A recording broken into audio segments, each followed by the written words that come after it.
तो कैसे हैं आप सब? सबसे पहले तो आप सभी को मैं सॉरी बोलता हूँ क्योंकि जिस दिन मेरा रिज़ल्ट हुआ उस दिन के कुछ दिन के बाद मैंने ये कम्युनिटी टैब में अनाउंस किया था कि मैं जल्द ही अपनी खुद की स्ट्रैटेजी बताऊँगा, जो कि आप लेस मटेरियल को पढ़ के ही अच्छा खासा नंबर स्कोर कर सकते हो। तो उसके लिए सॉरी कि बहुत दिन के बाद मैंने ये वीडियो बनाया, जबकि मैंने बोल दिया था आप लोगों से। तो क्योंकि मैं इतने दिन से बस प्लान कर रहा था, हर चीज़ सोच समझ रहा था कि मैंने क्या करा और उसमें कुछ थोड़ा और क्या एफर्ट लगाएँ, कि क्योंकि इस बार का कॉम्पिटिशन थोड़ा-सा हार्ड होने वाला है। क्योंकि टीआरई 3.0 में तो स्टूडेंट आपको पता ही होगा कि वही स्टूडेंट था जो कि ऑलरेडी बैठ चुके थे 2.0 में। तो ये जो 4.0 होगा, इसमें कुछ नए कैंडिडेट्स आपको देखने को मिलेंगे। अगर बिहार स्टेट का एग्ज़ाम में भी अगर हो जाता है तो 9-10 में आपको काफ़ी टक्कर मिलेंगे। और मैं उस तरह का ये वीडियो नहीं बनाऊँगा कि जो है कि सारे सब्जेक्ट को मैं एक ही में हाँक दूँगा कि हाँ, सारे केमिस्ट्री, ज़ूलॉजी ये सारा नहीं। जो मेरा पर्सनल है, जो मैंने अपने ये लाइफ़ में ये एक्सपीरियंस लिया है और जो मैंने किया है मैं वही चीज़ शेयर करूँगा। तो ये वीडियो स्पेशली उसके लिए है जो कि जो है आप लोगों में से कोई टीजीटी साइंस के लिए प्रिपरेशन कर रहा है 9-10 के लिए, और ख़ास करके जो 6 टू 8 के कर रहे हैं उसके लिए भी ये बेनिफिशियल होगा, क्योंकि उसमें भी 14 मार्क्स का जो है कि साइंस है। और मैं अपना पर्सनल एक्सपीरियंस बता रहा हूँ कि मैंने 6 टू 8 का कोई भी एग्ज़ाम नहीं दिया है अभी तक में। मैंने सिर्फ बस 9-10 का ट्राई करा और इसी बार का सिलेक्शन है। ठीक है? तो सबसे पहली बात कि टीआरई 4.0 में जो है आपको प्रिपरेशन करने के लिए, हाँ, आप सभी लोग तैयारी कर ही रहे होंगे, क्योंकि मुझे पता है कि कोई भी बैठे तो नहीं होंगे, सभी लोग तैयारी कर रहे हैं। हाँ, बस ये होता है कि थोड़ा बहुत एक प्रॉपर गाइडेंस मिल जाता है ना, तो वो बेटर रहता है। और वो कॉमनली वाला वीडियो जो कि स्ट्रैटेजी जो नॉर्मली हाँक देते हैं, रहते हैं किसी सब्जेक्ट के और बता देते हैं किसी सब्जेक्ट की स्ट्रैटेजी, वो वाले बात पे नहीं चलना है, क्योंकि जो जिस सब्जेक्ट का होता है ना, वो उसी सब्जेक्ट का प्रॉपर बता पाएगा। तो वैसे चक्कर में ना पड़ें। चूँकि मेरा साइंस है तो मैं इसीलिए साइंस सेक्टर का ही बताऊँगा। ठीक है? तो सबसे पहले बेस्ट प्रिपरेशन कैसे करना, जो कि आप लोग कर भी रहे होंगे मुझे पता है, फिर भी ये वीडियो कहीं न कहीं आपको हेल्प करेगा कि ज़्यादा से ज़्यादा गेन कर सकें स्कोर, ठीक है? और शॉर्ट टर्म में, ठीक है? क्योंकि बहुत सारे स्टूडेंट क्या करते हैं, बहुत ज़्यादा मटेरियल ये बता रहा है कि अरे भाई मैंने ये पढ़ा तो वो लेके आ गया, उसने बताया वो पढ़ा वो लेके आ गया। मतलब आप जितना ज़्यादा रिसोर्सेस रखोगे उतना ही ज़्यादा आपके सर में स्ट्रेस बढ़ेगा, क्योंकि आपको लगेगा कि इससे भी पढ़ लें, उससे भी पढ़ लें, उससे भी पढ़ लें। तो ये तो उस तरह की हो जाएगी बात कि ना आप इधर के रह जाओगे, ना तो उधर के रह जाओगे। और स्मार्टली स्टडी करना तो वो सबसे ज़्यादा बेटर है, क्योंकि अगर आप स्मार्टली स्टडी कर रहे हो, देखिए हार्ड स्टडी जो कि मेहनत तो करनी ही है सबको, ठीक है? लेकिन मेहनत के साथ-साथ अगर आप स्मार्टली स्टडी कर रहे हो, आपको प्रॉपर पता है कि हाँ, यहीं से ही क्वेश्चन आ सकते हैं। जैसे मैंने बहुत सारी चीज़ें जो कि मैंने किसी का स्ट्रैटेजी जो है कि फ़ॉलो नहीं किया था, मैंने खुद का स्ट्रैटेजी फ़ॉलो किया और मैं उस पे अड़ा रहा, ठीक है? मैं आपको दिखाऊँगा कुछ-कुछ स्क्रीनशॉट्स में दिखाऊँगा, मैं जब अभी खुद को देखता हूँ ना, जब वो नोट पे मैंने लिख के रखा है कि इतना टाइमिंग में ये पढ़ना है, उतना टाइमिंग में वो पढ़ना है, लो डिस्ट्रैक्शन, शॉर्ट्स नहीं देखना है। मैंने ये सारी चीज़ें कसम खा ली थी कि शॉर्ट्स नहीं देखना है, रील्स नहीं देखना है। कुछ भी चीज़ जो भी आपको डिस्ट्रैक्ट करती है, वो सारी चीज़ को मैंने इग्नोर किया था कंटिन्यूअसली। जो कि अचानक से खबर आया था कि मार्च में ही एग्ज़ाम हो जाएगा, जो कि धीरे-धीरे बढ़ते चला गया। और मैंने बीच में बहुत सारे मस्ती मज़ाक भी करे, फिर भी कोई ये नहीं पड़ा, क्योंकि मैंने मार्च तक में ही प्रिपरेशन अच्छा खासा कर लिया था, फिर धीरे-धीरे कंटिन्यू करता गया। अब आपको आते हैं पॉइंट पे, क्योंकि ज़्यादा टाइम नहीं है, मुझे पता है आप लोग को बहुत ये है। तो सबसे पहले बात, मैंने क्या-क्या पढ़ा अपने 3.0 के प्रिपरेशन के लिए जो पढ़ा था। तो सबसे पहले चूँकि मैं साइंस के लिए बताऊँगा, खास करके जो 80 मार्क्स है, जीएस का मैं नहीं बताऊँगा, ठीक है? जीएस का हो सकता है अगले वीडियो में बताऊँगा, मैंने क्या करा वो बताऊँगा। बाकी मेरे से इतना पता है कि मेरे से ज़्यादा ही अच्छा आप लोगों का जीएस होगा, ठीक है? मैं बस साइंस के लिए बता सकता हूँ। तो साइंस में मैंने 3 चीज़ें पढ़ा और आप लोगों में से सभी को पता ही है, फिजिक्स, केमिस्ट्री, बायोलॉजी, और कौन-कौन से क्लास से पढ़ने हैं ये भी मैं आपको बताऊँगा, ठीक है? और मैं अपना सारा चीज़ जो-जो मैंने किया एग्ज़ैक्ट डिट्टो मैं सारा चीज़ बता दूँगा। इस वीडियो में जहाँ तक हो सकेगा वहाँ बताऊँगा, अगले वीडियो में बताऊँगा। यहाँ तक कि कुछ-कुछ प्रिपरेशन जो कि मैंने अपने लाइफ़ से ये एक्सपीरियंस लिया 3.0 की तैयारी करते टाइम, ठीक है? प्रीवियस को एनालाइज़ करते हुए और सारा चीज़ जो कि अपने अंदर मुझे लगा कि मुझे यही चीज़ पढ़ना चाहिए, और एग्ज़ैक्टली वैसा हुआ भी, ठीक है? तो 9-10 की अगर मैं बात करूँ, तो 9-10 तो आपको पता है, चूँकि 9-10 के टीचर के लिए आप कर रहे हो, तो 9-10 का होना आवश्यक ही है। तो जो सीरियसली मैं बात बता रहा हूँ, ठीक है? हो सकता है आप लोगों में से बहुत लोगों को ये बात सुन के ऑकवर्ड लगे या फिर कुछ मज़ाक जैसा लगे। तो जो अगर 9-10 की आप बुक पढ़ते हो ना, बायोलॉजी में लेस कंटेंट मिलेगा, बहुत ज़्यादा कुछ खास नहीं मिलेगा बायोलॉजी में। हाँ, ठीक है, पढ़ लेना है, ठीक है? 9-10 का पढ़ लेना ही है, ठीक है? इसके लिए मैं ये नहीं बोलूँगा पढ़ लेना है, लेकिन हाँ, मैं अपना पर्सनल एक्सपीरियंस बता रहा हूँ। मुझे बायोलॉजी का कुछ खास कंटेंट 9-10 में नहीं मिला, ठीक है? जो कि होता है, ठीक है? हैवी मटेरियल जो होता है, ठीक है? हाँ, लेकिन फास्टली आपको जो है पढ़ लेना है, ठीक है? पढ़ तो लेना ही, उसको छोड़ना नहीं है 9-10 के लिए। मैंने भी पढ़ा, ठीक है? और फिज़िक्स की बात अगर करूँ तो बायोलॉजी अगर छोड़ के आप फिजिक्स पे आते हो 9th-10th के लिए, ठीक है? तो आपको वहाँ पे बेटर कंटेंट मिल सकते हैं, चूँकि इस चक्कर में ना रहें कि क्वेश्चन मे बी हार्ड हो सकता है, सडनली बहुत ज़्यादा ईज़ी हो सकता है। तो दोनों में जो है कि टेंशन रहते हैं, और ख़ास करके अगर ईज़ी अगर पूछ दिया जाता है तो उसमें आपके 50-50 चांस हो जाते हैं। अगर आपको पता है तो 100% सही हो जाएँगे, और नहीं पता है तो आप कितना भी एफर्ट लगा लो, आपको कुछ नहीं होने वाला है। तो ईज़ी के लिए और अच्छा खासा जो है कि क्वेश्चन आपके दिमाग में रहे, इसके लिए आपको जो है कि फिजिक्स जो है 9-10 के अच्छे से पढ़ लेना है, ठीक है? और किस-किस प्रकार पढ़ना है, इसके लिए मैं अलग से ही वीडियो बनाऊँगा। मे बी आप लोग वीडियो को ज़रा ध्यान से सुनना, ठीक है? वीडियो को फास्ट करके देख लो, लेकिन ये काफ़ी हेल्पफुल हो सकता है आपके लिए। और जो फ़ॉर्मूला है, ठीक है? इसके लिए मैं स्पेशली बता रहा हूँ, ये फिजिक्स के लिए, ठीक? फिजिक्स में जितने भी फ़ॉर्मूला है ना, जैसे एकांक समय में, और जैसे कि एकांक समय में हो गया, और लगात, समानुपाती, दीर्घ वगैरह इस टाइप का कुछ पॉइंट टू पॉइंट, जो कि मैं अब एग्जैक्टली अब बुक खोलूंगा ना मैं, तो वो लाइन बाय लाइन जब मैं आपको करके दिखाऊंगा तो वो आप देख लेना, ठीक है? आप मेरी भावना को बस समझो कि जो फॉर्मूला है, ठीक है, सिर्फ ऐसा ही नहीं कि जो है कि v बराबर u प्लस AT इस टाइप का नहीं, इसके अर्थ को v जैसे चाल है वगैरह कुछ भी है, जो point two point theory type जो बना हुआ रहता है उसमें लिखा हुआ, उसको भी आपको ध्यान देना है। क्योंकि अब क्या करता है कि ऑप्शन में जैसा जो फॉर्मूला होता है, डायरेक्ट फॉर्मूला ना पूछ के फॉर्मूला के ही को जो अगर शब्दों में लिखने के है तो किस प्रकार का हो सकता है, उस टाइप के दे दिया जाता है, कंफ्यूजन क्रिएट करके। तो एक तरह से क्वेश्चन इजी का इजी भी हो गया, क्योंकि डायरेक्टली फॉर्मूला से पूछ दिया जा रहा है, और अगर आपने फॉर्मूला को अगर डीप मीन अगर नहीं समझ के रखा है तो वो आपको प्रॉब्लम हो सकती है। अब आ जाते हैं केमिस्ट्री की बात करते हैं। अगर 9-10 में केमिस्ट्री की अगर बात कर रहा हूं मैं, तो केमिस्ट्री सबसे बेस्ट है, मैं आपको रिकमेंड करूंगा पर्सनली, खास करके अगर आप बीपीएससी सिविल सर्विस की भी तैयारी करते हो ना, तो केमिस्ट्री 9-10 अगर पढ़ लेते हो तो बहुत ही बेटर है, ठीक है? अगर इसको मल्टीपल टाइम पढ़ लो केमिस्ट्री, जो केमिस्ट्री लगेगा कि फर्स्ट टाइम, जब आप फर्स्ट टाइम या सेकंड टाइम रीड करोगे तो आपको ऐसा फील होगा कि हाँ, मैंने बहुत हद तक नॉलेज गेन कर लिया, लेकिन वो भूलने वाले टाइप के पॉइंट होते हैं। तो इसलिए केमिस्ट्री को एग्जैक्ट आप चार्ट बना के कुछ इस प्रकार ऐसे डाल के कुछ भी चीज़ याद करना है, सोडियम है, हाईली रिएक्टिव है, ये है, वो है, फलना ढिमका ना, इस प्रकार के चार्ट बना के आप जैसे भी करके आपको केमिस्ट्री को जो है 9-10, मैंने बोला ना, बहुत ज़्यादा बेस्ट। अपने पर्सनल एक्सपीरियंस बता रहा हूँ, मैंने 9-10 के ही सिर्फ केमिस्ट्री मल्टीपल टाइम्स पढ़े हैं, बाकी एक्स्ट्रा कुछ कुछ जो भी पढ़ा है मैंने वो भी मैं आपको बताऊंगा, ठीक है? अब है मल्टीपल टाइम्स क्या रीड, आपको जो है केमिस्ट्री क्या करना है, मल्टीपल टाइम्स रीड करना है, और पॉइंट टू पॉइंट जो है आपको ये आपको अच्छे से दिमाग में अटैच कर लेना है कि क्या क्या करना है, ठीक है? तो 9-10 में कुछ खास नहीं था, लेकिन हाँ, 9-10 को आपको अपना देवता, ये होता है ना एक सीरी, एक वो मान के चलना है, ठीक है? केमिस्ट्री को आपको देवता मान के चलना है, 9-10 का केमिस्ट्री देवता है, ठीक है? बहुत बेटर काम करेगा। आप खुद अभी आप प्रीवियस ये जो 3.0 में क्वेश्चन आया, आप उल्टा के देख सकते हो बुक, 9-10 की केमिस्ट्री से सवाल काफ़ी हद तक जो आपको ज़्यादा से ज़्यादा 9th के हैं, फिर 10th के भी हैं, ठीक है? आप ये देख सकते हो। अब बात करते हैं बायोलॉजी की, प्रॉपर बायोलॉजी की मैं बात करता हूँ, ठीक है? बायोलॉजी में जो है कि 9-10 में तो बेसिक था, मैंने बताया कि कुछ ज़्यादा खास मटेरियल मिला नहीं। अब आप लोगों को अगर लगता है कि हाँ, बहुत ज़्यादा है, तो ऐसा मुझे नहीं लगता कि ये एनफ रहेगा 9-10 का सिर्फ बायोलॉजी पढ़ना, ठीक है? ये बस एक मोटा-मोटी हल्का-फुल्का नॉलेज के लिए, उतने से काम नहीं चलेगा, ठीक है? अब 11th जो है कि मैं अपना पर्सनल बता रहा हूँ, मैंने 11th बहुत अच्छे से पढ़ा, ठीक है?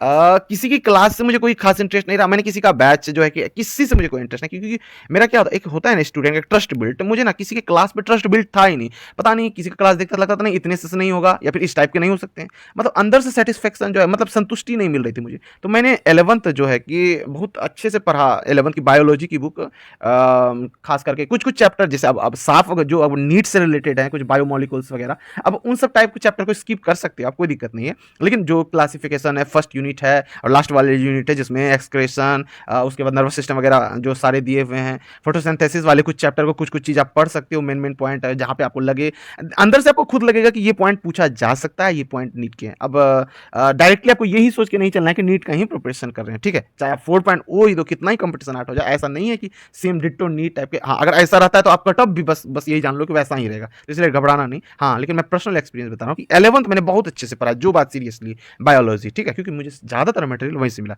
और दूसरी बात, 12th के मैंने कुछ ही चैप्टर करे, मैं अपना पर्सनल बता रहा हूँ, आप इससे ज़्यादा भी कर सकते हो, क्योंकि मुझे लगा कि यही चैप्टर जो है कि बाकी चैप्टर से मुझे लग नहीं रहा था कि ये क्वेश्चन बन सकते हैं टीआरई के लिए स्पेशली। तो मैंने रिप्रोडक्शन वो अच्छे से पढ़ा था, मैंने रिप्रोडक्शन और कुछ हेल्थ वगैरह के कुछ कुछ ही जेनेटिकली मैंने पॉइंट टू पॉइंट क्या किया था, एक कॉपी बना लिया था 12th के लिए, वो अलग से मैंने रिप्रोडक्शन जो पढ़ा था उसका कुछ कुछ नोट्स वगैरह बना लिया था बेसिक। और क्या करता था मैं कि जो भी नोट्स बनाता था अपने कुछ फ्रेंड सर्कल में, जो मेरे बेस्ट फ्रेंड्स वगैरह थे, उनको मैं क्या करता था, मैंने जो नोट बनाया, ठीक है, बस वही एक्सप्लेन कर देता था उसको। इनसे क्या होता था कि मुझे और भी बेटर तरीके से समझ में आ जाता था, कोई भी पॉइंट नहीं भी समझा हुआ रहता तो वो दूसरे को समझाने में ना और भी अच्छे से समझ जाता था, ठीक है?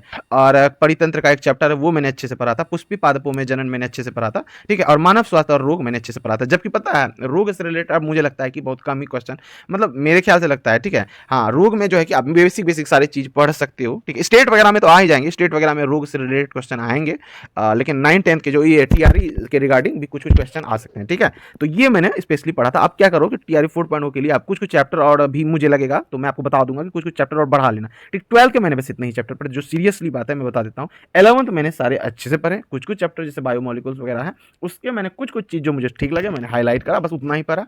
और बाकी जो है कि 12 के ये चैप्टर मैंने अच्छे से पढ़े, ठीक है।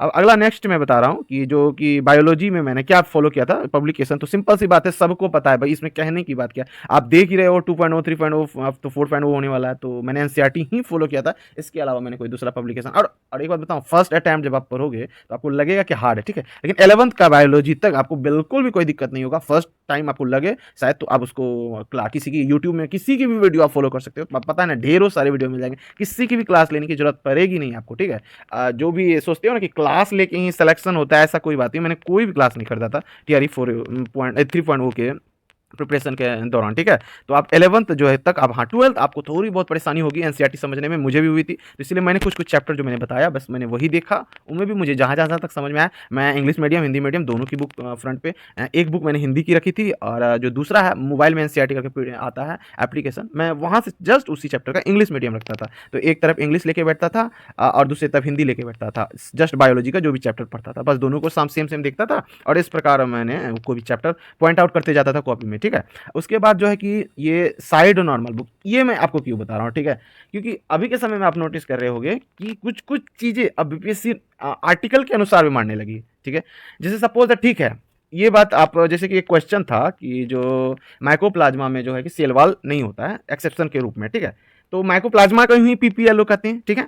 ये हमने डायरेक्टली 11th के एनसीईआरटी में तो नहीं देखा, जो बात है आप भी पढ़े होंगे नहीं देखा, लेकिन हम मानते क्या आ रहे हैं, आर्टिकल को मानते आ रहे हैं, क्योंकि हर जगह जितने भी कंपटीशन के बुक हैं आर्टिकल को मानते आ रहे हैं। तो इससे ये होता है कि कुछ कुछ चीज़ें जो कि हल्ला है हर बुक में, वो आप नॉर्मली आप बुक भी पढ़ो एक साइड से कंपटीशन वाली, जो कि हर कंपटीशन में एक नॉर्मल वे में आती है ना, हाँ वन लाइनर टाइप से, वो भी पढ़ो साइड से। वो आपको हेल्प कहाँ करेगी, जो जीएस वाले सेक्शन है उसमें भी हेल्प करेगी, इसमें अगर अगर पूछ देता है वन लाइनर क्वेश्चन इजी करके तो वहाँ पे हेल्प आ जाएगी। तो मैं इसके लिए मैं ये एक कोई भी पब्लिकेशन में नहीं बताऊंगा, कुछ भी पब्लिकेशन कर लो, सारे बुक में एक ही समान होती है, कोई भी पब्लिकेशन की बुक लेके आप ये पढ़ सकते हो, ठीक है। एनसीईआरटी को फॉलो करो मैंने जैसा बताया, और एक नॉर्मल बुक ले लो कंपटीशन के लिए, उसकी भी बायोलॉजी एक बार पढ़ जाओ। हाँ मैंने पढ़ा, मैं झूठ नहीं बोलूँ, मैं सीरियसली बता रहा हूँ, मैंने जो करा मैं वही बता रहा हूँ एग्जैक्ट, ठीक है। आप जो है कि एक अलग से कंपटीशन वाला भी बुक लो जो आपको अच्छा लगे, ठीक है, जो आपको लगे कि जो आप लेस टाइम में। देखिए मैं क्या करता था, जो ये साइड वाली जो कंपटीशन वाली बुक होती थी नॉर्मल बायोलॉजी की, अलग से मैंने सिर्फ बायोलॉजी की रखी थी, वो क्या करता था एनसीईआरटी उधर फॉलो कर ही रहा था, साथ ही साथ ये क्या करता था इसका टारगेट लेके चलता था। हाँ आज आधा दिन पढ़ लेना है बायोलॉजी, कल दूसरे दिन पूरा चैप्टर खत्म कर जाता था, ठीक है। इससे क्या होता था मेरा 11-12 उसमें कॉम्पिटिशन वाले बुक में तो 11-12 तक सारा ना रहता है, तो इस प्रकार सारा पढ़ जाता था, ठीक है। इधर साइड से ये वाला भी दिमाग में आ जाता था और इधर एनसीईआरटी भी दिमाग में रह जाता था। इससे क्या होता था कंठस्थ कुछ चीजें जो कि आर्टिकल वाइज, हाँ भाई मैं प्रिपेयर था इस बार कि चलो इस बार अगर कुछ गलती होगी तो मैं चैलेंज करूंगा, ये करूंगा वो करूंगा। तो इस बार मैंने कुछ खास ये नहीं देखा, तो इसलिए मैंने कोई चैलेंज नहीं किया था, मुझे जो लगा ठीक है चलो भाई ठीक है। उसके बाद जहाँ तक प्रैक्टिस जो है कि चैप्टर बाई चैप्टर आपको करना है, इसके लिए आप कहीं से प्रैक्टिस कर सकते हो, ठीक है। कि अरे प्ले स्टोर में कहीं ना कहीं खोजते रहना, बहुत सारे प्रैक्टिस मिल जाएंगे। चैप्टर सर्च करके लिख देना एमसीक्यू, बस चैप्टर लिखना, जो भी आपको चैप्टर का प्रैक्टिस करना है चैप्टर लिखना है और आपको लिख देना है एमसीक्यूज, ठीक है। वो लिखने के बाद आपको चैप्टर का आ जाएगा, इस प्रकार आपको। हाँ लेकिन चैप्टर बाय चैप्टर भाई प्रैक्टिस कर लेना, मैंने करा था जो मैंने बता दिया, अगर नहीं करा तो मैं इसके लिए मैं कुछ नहीं बता। अब चैप्टर आप प्रैक्टिस कहाँ से करोगे, या आप खुद समझदार हो, आपको यूट्यूब पे मिल जाएगा, प्ले स्टोर पे छान मारो ना यार, बहुत सारे जो है कि बना के रखते हैं चैप्टर वाइज एमसीक्यूज करा के रखते हैं, ठीक है। वो सब आप बस देख लेना, ठीक है। प्रैक्टिस तो लेकिन कर लेना, ठीक। अब आगे चलते हैं, 12th का फिजिक्स की बात करें तो फिजिक्स और केमिस्ट्री दोनों को लेके चलते हैं, ठीक है, क्योंकि मैं ज़्यादा समय भी नहीं लेना चाहता आप लोगों का, ठीक। तो सबसे पहले हैवी चैप्टर को आपको ना घोल के पी जाना है, फुल्ली घोल के पी जाना है, ठीक है। ऐसा होना चाहिए कि अगर कोई बंदा बोले सवाल तो विद इन सेकेंड आपको जवाब देना है, ठीक है। मैं बोल रहा हूँ, अब ये मत समझना खुद की ये मैं तारीफ कर रहा हूँ। जो मार्च वाला एग्जाम जो मार्च में होने वाला था ना सडनली, तो उस टाइम तक मैंने खुद को ऐसा कर लिया था कि कोई सवाल अगर कोई बोलता था तो मैं एग्जैक्ट विद इन सेकेंड जो मुझे पता था, ठीक है, कम से कम 10 में 8 सवाल 7 सवाल का तो मैं एग्जैक्ट विद इन सेकेंड जवाब दे ही देता था, ठीक है। तो आप ये जो है कि लाइट चैप्टर, मैग्नेट, इलेक्ट्रिसिटी और भी जो जो आपको लगता है भाई पढ़ना तो है, पढ़ना तो पड़ेगा, ठीक है। अब मैं इसके लिए ये नहीं बोलता कि आप एनसीईआरटी फॉलो करो, मैं ये बिल्कुल नहीं बोलूंगा, ठीक है।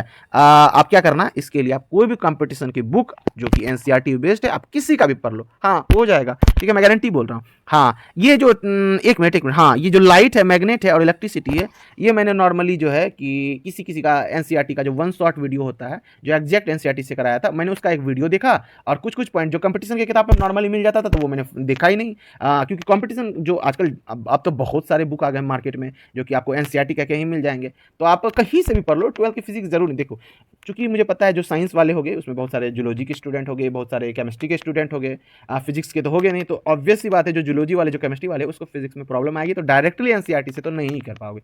तो इसके लिए आपको क्या करना है ना, कोई भी नॉर्मल कंपटीशन की बुक जो कि अच्छी खासी मात्रा में फिजिक्स को समझा के रखा है, जहां से आप समझ पाते हो, वन शॉट लेक्चर यूट्यूब पे है उसकी आप हेल्प ले सकते हो। हाँ लेकिन मल्टीपल टाइम्स मैं ये बार बार कहूंगा कि ये चैप्टर आप एनसीईआरटी से कर लेना, कुछ कुछ चैप्टर जो और भी कुछ इंक्लूड कर लेना, एनसीईआरटी से करना, टूटा फटा जैसा समझ में आता है पहले यहाँ से कर लो एनसीईआरटी से, एक बार फिर वीडियो देख लो, एक बार फिर तब कॉम्पिटिशन वाले बुक को लगातार पढ़ती रहो जब तक एग्जाम ना हो, क्या दिक्कत है भाई, करती रहो। और सामान्य विज्ञान खरीद लो जो कि मैं अभी जस्ट बकेते जा रहा हूँ, वो सामान्य विज्ञान में रसायन और भौतिक दोनों, ठीक है, जो बात है केमिस्ट्री 9-10 को आंख बंद करके देवता मान के रट लो, और एक सामान्य विज्ञान ले लो जिसमें कि केमिस्ट्री है और फिजिक्स है, वो वहां से रट लो, इस प्रकार जो है कि। और हाँ बेसिक फॉर्मूला का अर्थ आपको बार बार मैं रिपीट करते जा रहा हूँ, वो फिजिक्स का वो समझ के रखना, क्योंकि क्वेश्चन जो अब क्या करता है कि क्वेश्चन का जो है ना न्यूमेरिकल अगर नहीं पूछता है, न्यूमेरिकल जो भी हो, ठीक है, वो क्या करता है कि जो भी फॉर्मूला होता है उसी को थ्योरी टाइप का बना के ऑप्शन में दे दिया जाता है, क्योंकि रट तो लेते हैं फॉर्मूला v बराबर u प्लस ए टी ऐसे करके नॉर्मली,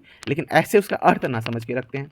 जैसे इस प्रकार विस्थापन और समय का जो है कि फॉर्मूला पूछ दिया था ऐसे कर करके, जो है कि जो कि 9 के बुक में ही आपको मिल जाएगा, गति वाले चैप्टर में और नॉर्मली मिल जाएगा, वहीं से एक सवाल आया था, ठीक है। तो मैं तो यही कहूँगा कि फिजिक्स और केमिस्ट्री एनसीईआरटी आप फॉलो करना चाहो तो कर सकते हो, कोई बात नहीं, लेकिन मैं ना, हाँ एनसीईआरटी ही तो फॉलो करना है। 9-10 का जो मैंने अभी बोल रहा है, मैंने अभी जो बोला 9-10 का एग्जैक्ट आपको 9-10 का वही फॉलो करना है, रट जाना है 9-10 की एनसीईआरटी की बुक, ठीक है। अब आगे चलते हैं, बेसिक फॉर्मूला का अर्थ समझ के रखना है, जो प्रैक्टिस भैया देखो भाई, वो कहावत सुनी ही होगी कि जितना प्रैक्टिस करोगे उतना आप महारत हासिल करोगे, बिना प्रैक्टिस का नहीं होगा। मैं तोड़ फोड़ के जहाँ मन तहाँ से यहाँ वहाँ से कुछ कुछ प्रैक्टिस सेट मांग के टोटल करीब करीब मैंने कम से कम 38 के करीब, 38 से एवरेज अगर पुराना नया मिला जुला के 38 से 40 के करीब मैंने प्रैक्टिस सेट लगाए थे। टूटा फटा अगर नॉर्मल अगर सीरियसली मैं बताऊं तो 35 प्लस कम से कम मैंने सेट मारे सीरियस होके, ये नहीं कि यूट्यूब का किसी का वीडियो देकर प्रैक्टिस सेट लगा रहा हूँ, नहीं, एक OMR वाला सीट खरीद लीजिए और एक क्वेश्चन अपने टाइम पे रख लीजिए और इधर टाइमर को ऑन कर लीजिए और फिर सेट मारिए। इससे आपका जो है कि किसी क्वेश्चन को बनाने में ट्रस्ट बिल्ड होगा, क्योंकि ज़्यादातर स्टूडेंट को क्या होता है, ये लगेगा ये भी ऑप्शन सही है, वो दूसरा पढ़ने के बाद लगेगा वो ऑप्शन सही है, तीसरा पढ़ने के बाद लगेगा वो ऑप्शन सही है, तो आप हर सेट में अपने आप को इंक्रीज करो। लग रहा है कि ये सेट में मैंने बताया है, मैंने क्या करा पहले जो फर्स्ट जो मार्च में एग्जाम होने वाला था उसमें मैं क्या करता था, स्टेटमेंट कुछ सही लगता था ना, फिर दूसरा सही लगने के बाद मैं वो कर देता था, और अक्सर ऐसा करने के बाद वो गलत होता ही है, पता है 60% चांस 70% चांस रहता है वो गलत होने का, ठीक है। तो इस बार जब फिर डेट बढ़ा तो मैंने क्या करा, जब 20 सेट मैंने लगा लिए तो उसके बाद मैंने ये सिस्टम करना स्टार्ट कर दिया, भाई जो आ रहा है फर्स्ट टाइम में मेरे नज़र में जो लग रहा है सही, क्योंकि फर्स्ट आपका जो सेंस ऑफ ह्यूमर है ना वो सही को ही टच करने की कोशिश करता है, तो फर्स्ट जो लगे आप उसको मार्क निकल जाओ, जो होगा होगा, ऐसा भी क्या होगा, अगर सही होना है तो होगा ही, नहीं होगा तो ऐसा भी बर्बाद होने हैं, तो उससे अच्छा फर्स्ट टाइम में जो लगे मार्क निकल जाओ। हाँ अगर आपको कंफर्म पता है तो सही टिक लगाओ, तो चांसेस होने सही होने के चांसेस होते हैं। एमसीक्यूज ज़्यादा से ज़्यादा सॉल्व करने की कोशिश करो, लो डिस्ट्रैक्शन। मैं अपना ये दिखाऊंगा आपको, मैं क्या करता हूँ, मैं कोशिश करूँगा, अभी मैं एक स्क्रीनशॉट आपकी स्क्रीन पे लगा दूंगा, अभी जैसे वीडियो में बोल रहा हूँ। मैंने ये सब फॉलो किया था कि शॉर्ट्स नहीं देखना है, रील्स नहीं देखना है, ज़्यादातर लॉन्ग टाइम किसी दोस्तों से बात नहीं करना है, दोस्ती रखनी है सबसे, लेकिन लॉन्ग टाइम अभी जब तक आप एग्ज़ाम नहीं हो जाता तब तक आपको जितना भी हो सके लो डिस्ट्रैक्शन रखना है, ठीक है, किसी से मतलब उतना नहीं रखना है। अब बात जहाँ तक आती है कि आगे ज्वाइनिंग वगैरह हो जाती है, उसके बाद मैं फ्री हो जाऊँगा, उसके बाद मैं एग्जैक्ट जो कुछ चीज़ें जो मैंने अंडरलाइन करके रखा है हर चीज़ मैं आपको बताऊँगा, चाहे जैसे बताना पड़े, पेज में लिख के बताना पड़े मैं बताऊँगा, ठीक है, क्योंकि PPT बना के फिर पढ़ाने में बहुत टाइम लग जाता है, उतना टाइम होता नहीं है, आपको पता ही है स्कूल का टाइम कितना बजे से कितना बजे तक होता है। उसके बाद जहाँ तक कोशिश होगा मैं पूरी कोशिश करूँगा कि TRE 4.0 में मेरे तरफ से बहुत सारे स्टूडेंट को अगर मेरे से बहुत ज़्यादा हेल्प मिल पाती है तो मैं करूँगा। वीडियो को बिना स्किप करके जो अभी तक बने हुए हैं उसको थैंक यू। उसको बेनिफिशियल होगा ये, और मैं गारंटी के साथ कहता हूँ कि ज्वाइनिंग होने के बाद मैं पक्का कंटिन्यू आप लोगों के साथ रहूँगा। ठीक है? ठीक है, वीडियो को लाइक कर देना और कोशिश करना TGT साइंस वाले जितने हैं सबको शेयर करने की कोशिश करना ये। ठीक है? अब ये इसलिए मत डरना कि कंपटीशन हार्ड होगा, ये वो कुछ ऐसा कुछ नहीं होता है। ठीक है? बहुत सारे मोटिवेट करने वाले मिलेंगे आपको, बहुत सारे सोर्सेज मार्केट में मिल जाएंगे आपको, लेकिन सक्सेस वही होगा जो खुद सेल्फ स्टडी में बेटर एफर्ट लगाएगा, जो ज़्यादा मेहनत करेगा। ठीक है? तो ठीक है, मैंने ये बताया कि ज़्यादा सोर्सेज मैंने नहीं फॉलो किया था, मुझे बकवास लगता था बहुत ज़्यादा तरह के बुक रखना। हाँ, मैंने भी बुक रखा है, मेरे पास भी 10 से 12 किस्म की बुक हैं साइंस के, लेकिन मैंने किसी को नहीं, मैंने बस लास्ट NCERT को फॉलो किया बस। ठीक है? और किसी के बात में नहीं आना है और किसी का जो कि किसी भी तरह का डिस्ट्रैक्शन में नहीं पड़ना है। ठीक है? मिलते हैं नेक्स्ट वीडियो में जल्द ही। तब तक के लिए मस्त happy new year in advance.